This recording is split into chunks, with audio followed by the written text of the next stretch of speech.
This is Goss's Garage with Pat Goss, co-host of PBS's Motor Week. He'll take your calls and comments now at 844-885-4677 or email him at radio@goss-garage.com. And now, Pat Goss. Hi everybody and welcome to Goss's Garage. I'm Pat Goss. Love to talk to you about anything that you'd like to talk about as long as it deals with automobiles, or at least something with an engine in it. All right, now here's something.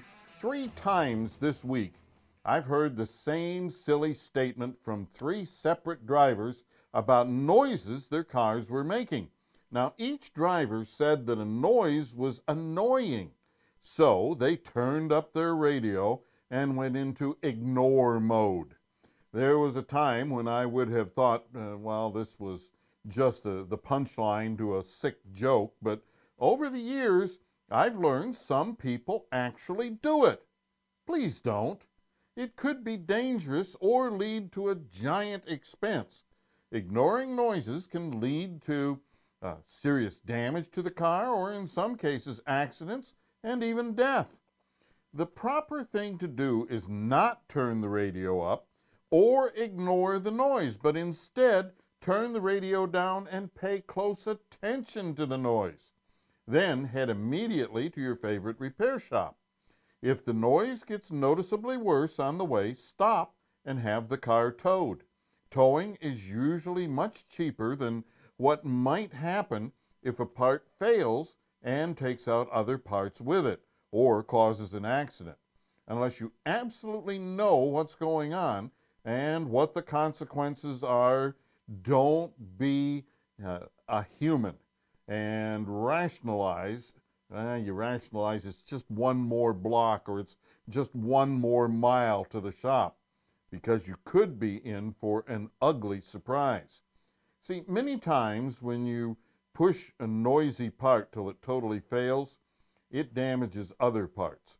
A good example of this is the engine's water pump. The water pump, of course, circulates coolant between the engine and the radiator to keep the engine from overheating. Now, often when water pumps fail, it's due to a bad bearing, which makes a rumbling noise under the hood. As the bearing gets worse, so does the noise, which can be really loud. Now, such was the case this week with one of the drivers that cranked up his radio. This sad and very expensive story began with a failing water pump bearing that was begging for help by making an annoying grinding noise. Well, as luck would have it, the young man who owned the car had a bit of a dilemma, a serious cash flow problem. In other words, he didn't have any money, and without the car, he couldn't get to work to earn the money needed to fix the car. So he did what every red-blooded young person would do. He turned up the volume on his radio. Well, actually, he was streaming to his Bluetooth adapter, feeding his head unit, playing through his amp, but same thing. Music covers engine noise every time. As the noise got louder, the music got louder, until one day he knew he had to get it fixed. But less than a mile from my shop, his car lurched, made a horrifying noise, and stopped dead in its tracks. The water pump had seized, as in metal parts getting so hot they melted and welded themselves together. 2 pieces of metal became one. And because this water pump was driven by his timing belt, the pump seizure snapped the timing belt. This set a catastrophic chain of events in motion as valves hit pistons, breaking one valve and shattering a piston. Bye-bye, little engine. Now, don't ignore noises in your car unless you know they aren't dangerous to you or your bank account. In this case, loud music to cover up a noise and ignore cost an extra $3,500. And he still had to buy the same water pump he needed in the first place for his new engine. Hey, thanks for watching. Please subscribe to Goss's Garage on YouTube. Follow us on Facebook, and for more car tips, tricks, and money-saving ideas, visit goss-garage.com. All right, moral to all of this is that usually when we have a noise, we don't want to go into ignore mode. We don't want to ignore it. We want to get it taken care of, because most of these things, they don't get better. And when they fail completely, a lot of them can do huge amounts of damage, like the noisy tensioner on your serpentine belt. Frequently when they fail, what happens is it burns up the belt, and then if you aren't paying attention, the engine rapidly overheats, and the next thing you know, you've got major engine problems. So don't put these things off. They don't get better with time. They're not like wine. And, you know, right now is typically the cheapest time to do it. All right, we're going to take a break. When we come back, we're going to talk to Danielle Boise. She is the organizer for the Davey Project, and we'll tell you all about that coming up right here on Goss's Garage. This is Goss's Garage with Pat Goss. Call the show now at 844-885-4677. Make sure to subscribe to the Goss's Garage radio show on YouTube, where you can find tips and tricks to save you time and avoid headaches. All right, folks, we are joined right now by Danielle Boise. She's the organizer for the Davey Project. Danielle, welcome to Goss's Garage. Thank you so much. Hey, before we go into what the Davey Project actually is, can you give us a little bit of the backstory about Davey himself?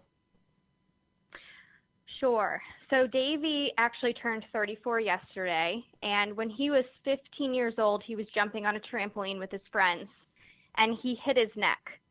And all he remembers after that is being in the hospital. And basically what they said was, you broke your neck, you're currently a quadriplegic. You may get feeling again, you may not.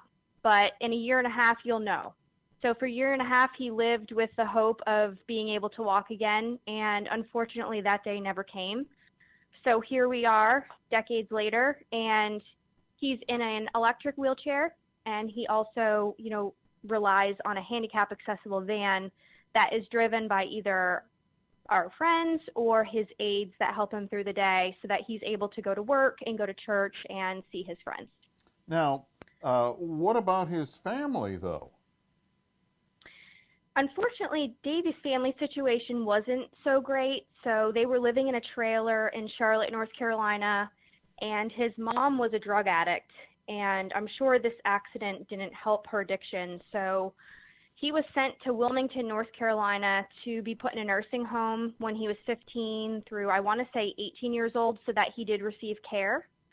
So he hasn't seen his family in a very long time. And I think he does talk to his dad once in a while, but he may only see his dad once a year on a good year. So basically he's been abandoned by his family and welcomed by Wilmington, North Carolina, where, you know, he was in nursing homes and now is provided care by aides that come during the day and at night.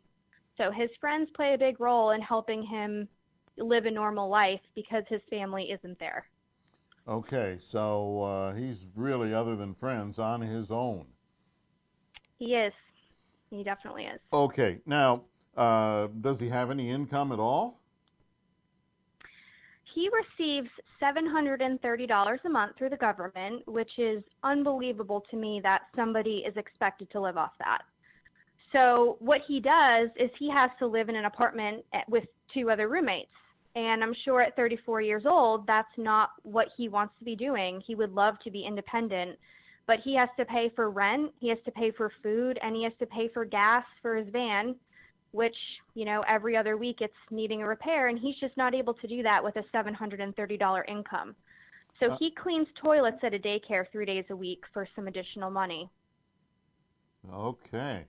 Well, that shows some dedication to independence, is to clean toilets. That's not everyone's favorite job. And, Davey loves doing it. I mean, he's happy to be able to work, and he loves seeing the kids that are at the daycare. He's been doing this for about 4 years. So I think, to all of us that get to work and do what we want to do and live our passion, I really admire the fact that he's not just sitting at home playing video games. He's wanting to contribute to society, and he wants to work. Okay, well, with that in mind, we mentioned his van. Give us a little update on what this van that he has. It's pretty tired, isn't it? Oh, it is very tired. The story of the van is that he was gifted this by another paraplegic 20 years ago. And the van obviously was in great shape 20 years ago, but the past 6 years since I've known him, the van has just been constantly breaking down. It's needing repairs, and we're at the point where it's needing at least 2 repairs every month. And it's been difficult because, there are weeks, sometimes months, where we can't afford to fix it because, as his friends, we're basically responsible to all pitch in and contribute, which the church has done quite a bit for him too. But they've been broken down and stuck on the side of the road before. Actually, just a few months ago, I was taking Davey to dinner, and we were pulled over for going too slow because the speedometer is broken and the van shakes so bad that I'm afraid to even drive over 35 miles an hour. And, it's had its time, and 20 years is a long time. So it's definitely time to get him a new van so that he can get out of the house and go to work and go to church. Now, he also helps other people get to work and so on through the use of his van, right? He does. So in this group of friends, there's, I want to say, about 10 guys that are all some sort of handicapped. And our friend Carrie, who's also in a wheelchair, he has spina bifida. He is working at a movie theater, and he uses the van to get to work. But also our friend Darren, he works at PetSmart, and he uses the van to get to work. And neither of them are able to drive. And this van really does a lot. I mean, we have another friend in a wheelchair. When, the guys get together for birthdays or trivia, then we're able to pick up everyone else who is handicapped. And that's something really special about this van, is it's not just for Davey. It's for several of his friends that can't leave the house without this means of independence. Okay, and that brings us to the Davey Project itself. What are we doing here on the Davey Project? The Davey Project was an idea that I had in January, knowing that the van probably wasn't going to make it much longer. It currently, as of today, we have it working. Whether it's working tomorrow, I'm not sure. It was down for 2 weeks previous to this week. So the Davey Project is something that I thought of because I said to Davey, if we're going to get you a new van, we're going to need a lot of help because it's beyond what we can do as your friends now. And I said, but I'm going to have to exploit you all over the internet, and you have to be okay with that. And he said, okay, whatever it takes. So I made a video and got, all of his friends to speak in it, and the pastor that he goes to church with, he was interviewed, and we basically showed how the van is in very rough shape and how they use it to get around. And so we're trying to raise $50,000, which is what it takes to get a new handicap accessible van that has an open interior and can support the weight of a hydraulic lift for the wheelchairs. Okay. And to that end, you have a GoFundMe site. We do. And if anyone goes on GoFundMe, they can search the Davey Project. Okay. So GoFundMe and then the Davey Project, and anybody can contribute to that. And we would certainly like to see Davey get this new van so that he and his friends can still have transportation. Yeah. I would really like to see that happen too. I'm going to try everything in my power, and I won't stop until he gets the van. I just feel that, every day I wake up, I'm able to walk, I'm able to get out of bed, I'm able to shower, I'm able to go to the bathroom by myself, and I'm able to work and do something that I love. And it makes me very sad that somebody who's almost my same age has been robbed of that at age 15. I mean, his whole childhood, his college years, everything was robbed from him, and he's so humble and he's so quiet and would never ask for help, and I just feel like he really deserves this. He really does. Yeah, I wholeheartedly agree, and anything that I can do to help the cause, by all means, let me know. But GoFundMe, and it's the Davey Project, and Yes. come on, folks, let's help them get Davey this new van. Danielle, I want to thank you very much, and Thank you so much. keep my number, and if I can do anything, let me know, please. I appreciate it so much. Thank you, thank you. Okay, you take care, and our best to Davey. All right, folks, there you have it, the Davey Project. GoFundMe, and go to the Davey Project and help them out. I normally don't do things like this, but this is automotive related, number one. Number two, it isn't just one individual. This is something that affects a whole group of handicapped individuals, and it's I think it's something that is very important. So anything you can do, please help them out. All right, we're going to take a break. We're going to be right back on Goss's Garage. This is Goss's Garage with Pat Goss. Call the show now at 844-885-4677. That's 844-885-GOSS. And now, Pat Goss. Folks, for more information on today's topic or any topic about buying, repairing, or selling an automobile, visit goss-garage.com or call our 24-hour listener line at 844-885-4677. All right, now we were talking about the Davey Project with Danielle in the last segment of the show, and a lot of people don't seem to realize what goes into these handicap-equipped vans. The number one thing, of course, you can't take just any van and make it into a wheelchair van or something like that, because many of them won't have the springs and so on that are necessary for what's involved in doing these conversions. Now, a lot of people, I've said this before, I've said it in various speaking things that I do and stuff like that. And the first thing that happened is some engineer or something in the audience says, "Oh, Goss, you get a half-ton van, that means it can haul 1,000 pounds and all this, and a wheelchair, and a person doesn't weigh 1,000 pounds. Excuse me, that just doesn't work. First, you have to have the ramp. The ramp is typically going to be hydraulic. It's going to be made out of steel and often weighs in the hundreds of pounds. But if you think back to, I don't know, 5th grade maybe, where you learned about levers and fulcrums and how force is applied and things like that, you take a ramp out the side or out the back of the vehicle, and that ramp now is like a lever. It changes the amount of force placed on the back of the van and on the springs in the van.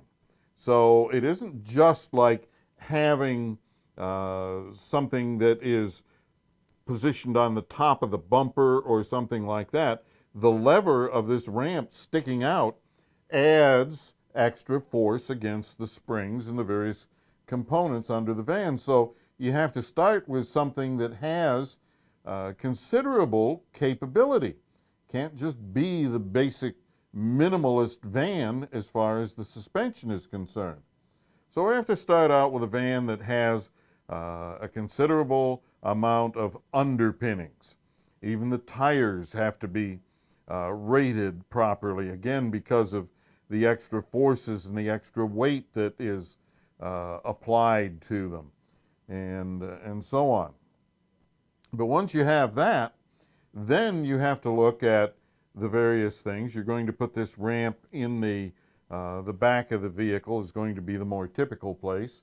And this ramp has to fold down, and in some cases it has to extend and fold down. Then what you're looking at is, how do we get it to do that? Well, there's a lot of mechanical stuff that goes on with it, with various hinges and hydraulic cylinders and so on. So now we've got hydraulics that we have to deal with. So that means we need to have a pump. Now, we could potentially have a mechanical pump, but that isn't really practical and may not meet code. So what do? Well, we have an electric pump that is not dissimilar to what we have out here in the shop on our lifts that lift the cars up. We have, it's an electric motor that drives a hydraulic pump. The hydraulic pump drives rams. The hydraulic rams move upward and they pull either chains or cables over the top of them to lift the car. Well, it's almost the same thing with a handicap van, a wheelchair van, because they have to produce this hydraulic pressure. The hydraulic pressure moves rams. The rams may directly push or pull something, or they may push or pull a cable or a chain. The chains are going to be very similar to what would drive a motorcycle, or a bigger version of a bicycle chain, something like that. So that means we have this relatively large hydraulic pump with a motor that draws quite a bit of current.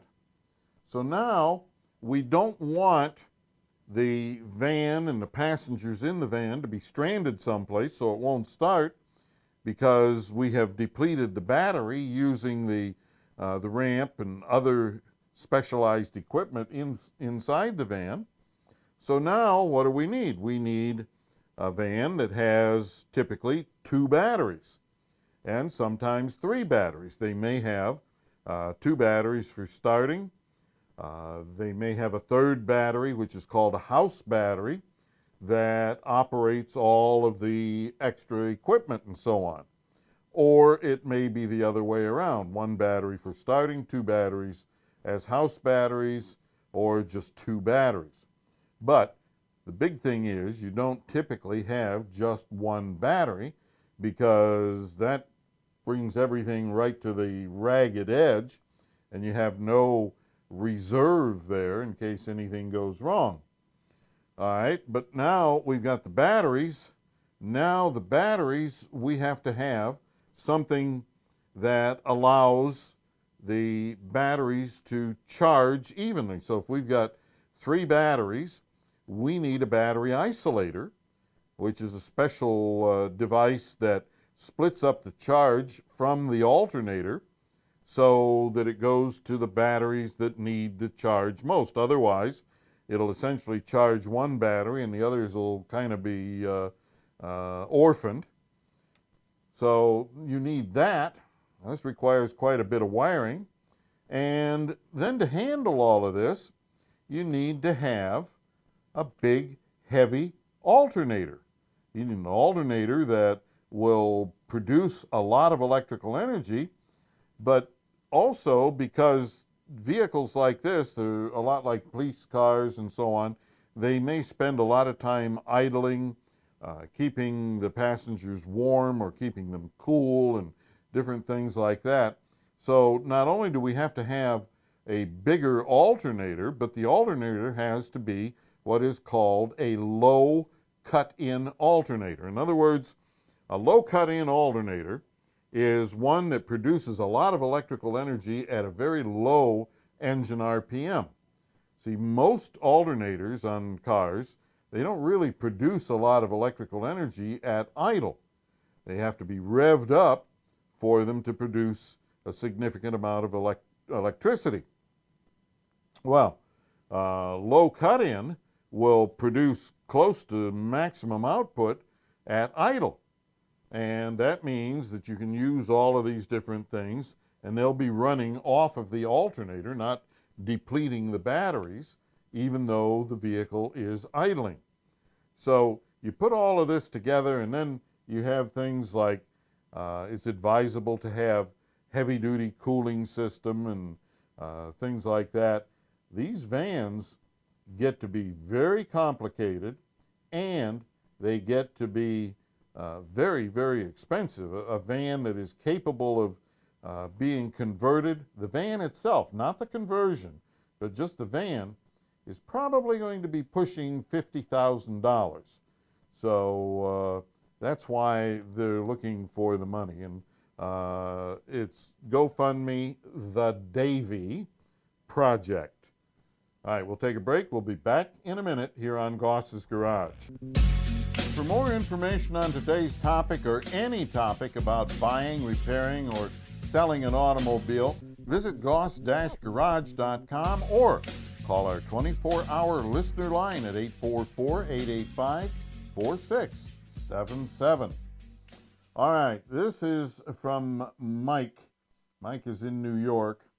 Slow Pat, I have a 2004 Sebring sedan. I have a clunking noise over bumps in the front end. It sounds like a loose disc brake pad. The noise goes away when I apply a little brake pressure. I have had the calipers off several times, installed new pads, new hardware, greased the slide pins with caliper grease, even used high-temp silicone on the back of the pads to help the pads stay tight on the caliper. I have new struts for the front, haven't put them in yet, but I truly believe it's coming from the calipers or pads. Noise goes away when slight brake pressure is applied. Any thoughts what might be going on? Thanks. Well, Mike, the first thing I would do here, now you say you've lubricated things, but have you lubricated the ends of the brake pads? The brake pads, of course, just kind of sit in the caliper, and on the metal ends of the pads, you have to have the really thick, plastic-looking synthetic brake grease, because otherwise the pads, they're not, in most cases, not firmly fitted to anything. They will, on certain situations, they'll rattle back and forth in the caliper. So you put grease in there to prevent the noise of the pads hitting the calipers. The other thing is, of course, and this is something we see all the time, is that the bushings around the pins that hold the calipers in place, that they wear, and then the whole caliper can move around. You don't mention anything about checking that. You say that you lubricated them, but you know, there's a lot more to it than just lubricating them. You got to make sure that the caliper can't move back and forth or move up and down or anything like that on those pins. And we see that a lot of them have rubber bushings in them, and the rubber bushings wear out a little bit, and over time the bushings get hard. So even though they're made out of rubber, they become really hard. They're almost like metal, and there's a little bit of space in there. So on a bump, the caliper can move up and down, and it thumps against those pins that it's mounted on. So that's another thing that I would look at. But those are the typical things that we find. If it is determined that it's not in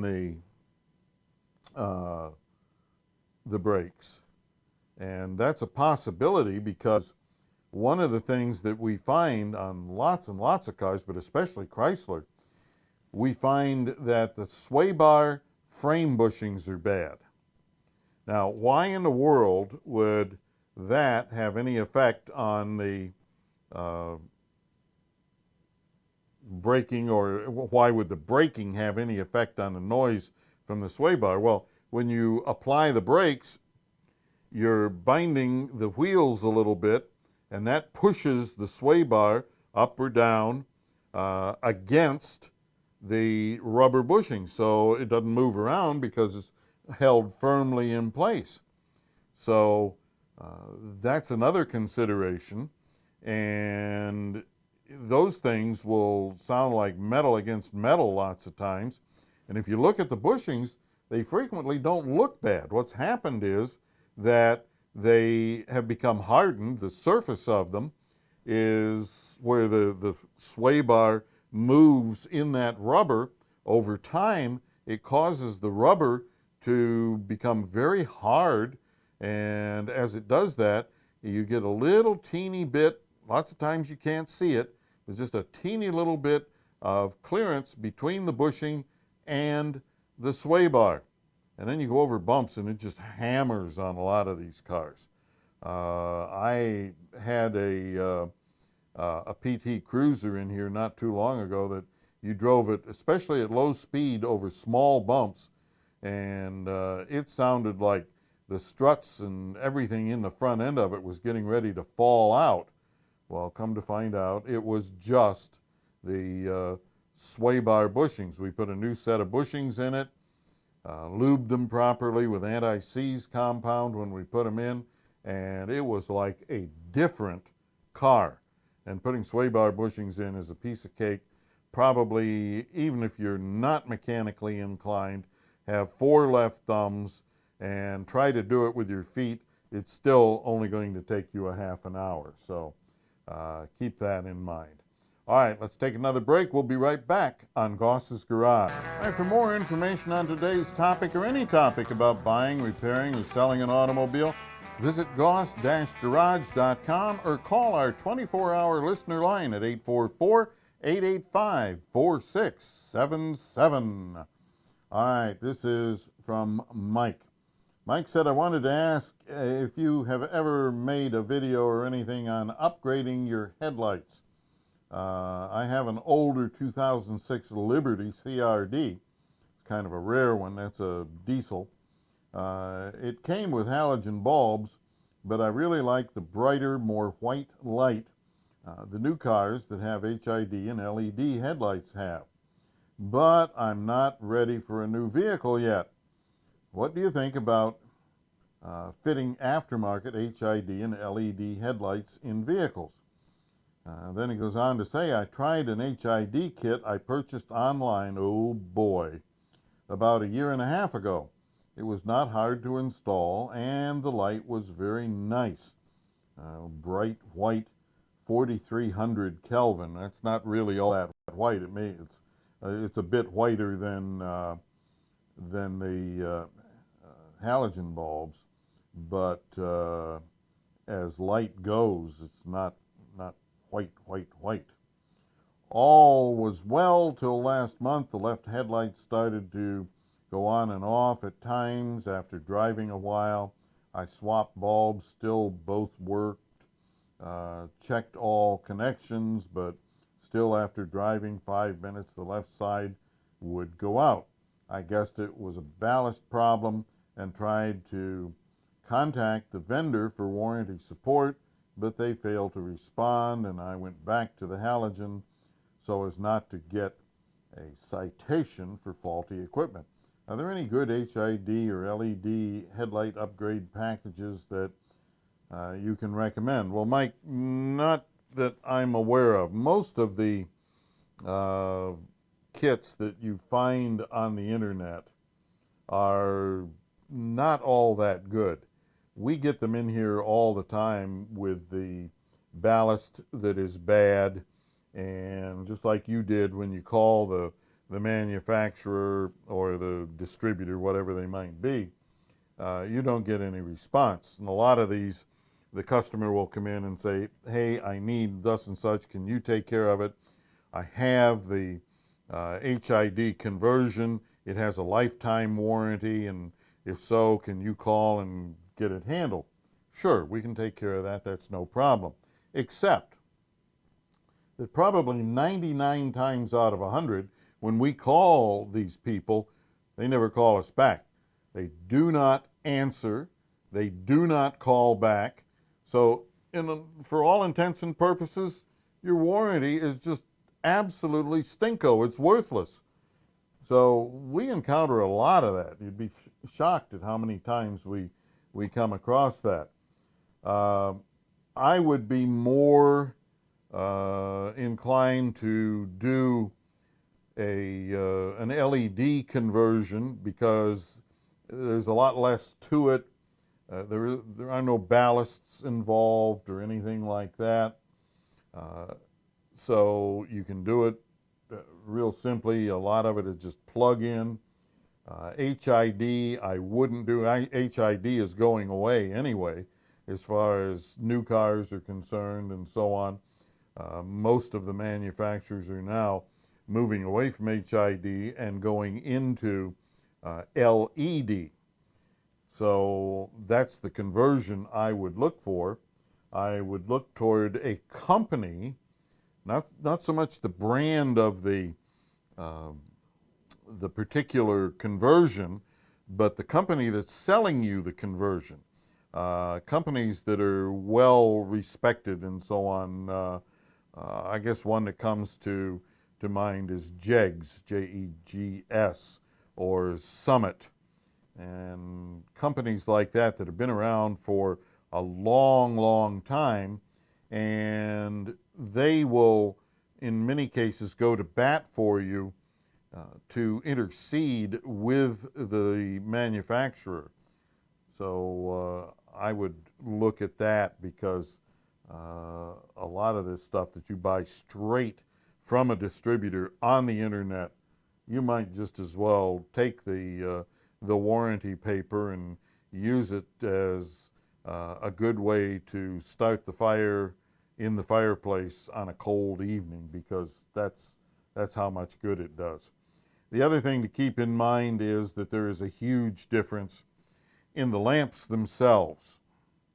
So just because you put an LED bulb into an old-fashioned lamp doesn't mean that you're going to get anything except a different color of light. Now, a lot of people like the more white color. I do. But that doesn't mean you're going to see any further down the road or anything like that, because a lot of that is controlled by the design of the lamp itself. What kind of reflectors it has behind the bulb and those sorts of things, and how the inside is designed so that it spreads out the light or focuses the light, or spreads part of it and focuses other parts, and those sorts of things. The technology in headlamps has moved forward at a great pace over the years, and every year there's a new and better design, it seems like. And what they're doing, like I mentioned, is they may focus part of the light, and then they may spread the lower part of the light out so that you see the road up closer to the vehicle and farther off to the side. And they may design the lights so there's a difference between the right and the left, so that on the right-hand light, they focus the lower portion of the beam, and they focus it well off to the right side of the vehicle so you can see things along the shoulder of the road. Then what they do, they don't want to do that on the left side, because that could interfere with the visibility of people coming at you. So then they focus that left headlight so that it also comes over to the right, the lower portion of the light, and that portion of the light may be focused ahead of what you have on the right light. So it gets very, very complex on a lot of these things. Not to mention that in a lot of cases, if you have LEDs or HIDs from the factory, not only do they have all these different tricks that they do with focusing, but they also, in many cases, have active headlights. And that simply means that when you turn the steering wheel, the headlights have motors in them that swing the lights with the steering wheel. And that gives you better visibility going around corners and so on. But even if you don't have that, just about everything with modern lights will have self-leveling features. And these are all things that you're never going to get with an older vehicle like this. But the self-leveling, that simply is so, and this is especially true, you've got a Jeep Liberty. The self-leveling is so if you put weight in the back of the vehicle, that drops the back, it raises the front of the vehicle, and now you're going down the road with your headlights aimed right into the eyes of oncoming traffic. So, in order to prevent that, what they do is put self-leveling lights in the vehicle, so you can drop the back end of the vehicle way, way down, and the lights will tip, they will self-level, and they will stay at their adjustment point so you don't blind oncoming drivers. So, you know, is there some magic here? No, not really. Even these, the brand new ones, with all of the different concepts and so on that they're putting into them, they don't, you know, they're better than some of the older ones and so on. But it's not a difference like night and day. It's minute differences that you may notice if you're really attuned to it, or you have vision problems or something like that, then yes. But I'm in agreement with you with the brighter white. Not that you can see any farther, it's just that I like the way it emphasizes certain things and so on. 4,300, not that much. I think the ones in my Jeep are 5,500, and I understand there are some out there that are 6,000 Kelvin. And when we talk about Kelvin and we talk about lights and so on, Kelvin is the way of measuring color on a light, color brightness. And the higher the number, the closer to true white it gets. So that's what they're looking for. If you drive down the road these days and you see an older car coming at you, you may notice that the headlights, and these would be the old incandescent bulbs and things like that, the headlights look almost bright yellow. They are just so pale, and the Kelvin rating as far as the color is concerned is just so low on them. They're not much above candles, and that's what we've seen a change in as we went from incandescent, just the old sealed beam lights, to the halogen lights, and then from the halogen to the HID, which stands for high intensity discharge, and then from the HID to the LED, which is light emitting diodes. And one of the big advantages to LEDs is that they have, if they're quality, they have an incredibly long lifespan. So anytime you have the opportunity to replace a conventional bulb with an LED, then by all means do it, because the average life of some of these LEDs is 10,000 hours, which is much longer than the average life of an automobile.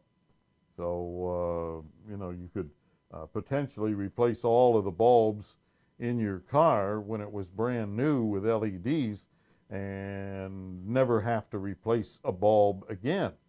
And that's what we're seeing on a lot of these new vehicles. Every bulb in them is an LED, and they're just there. They work.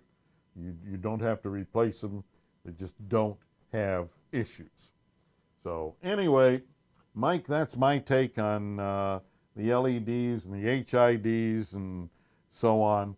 I hope it gives you a little bit of something to go go forward with, and we'll at some point do a video on those. All right, everybody. Hey, we have unfortunately run out of time for today. I hope you found it interesting. Thank you so much for listening. Thanks to Steve McMillan and George Stockton for producing today's show. For everyone here at Goss's Garage, I'm Pat Goss. Until next time, please, everybody, drive gently. I'll see ya.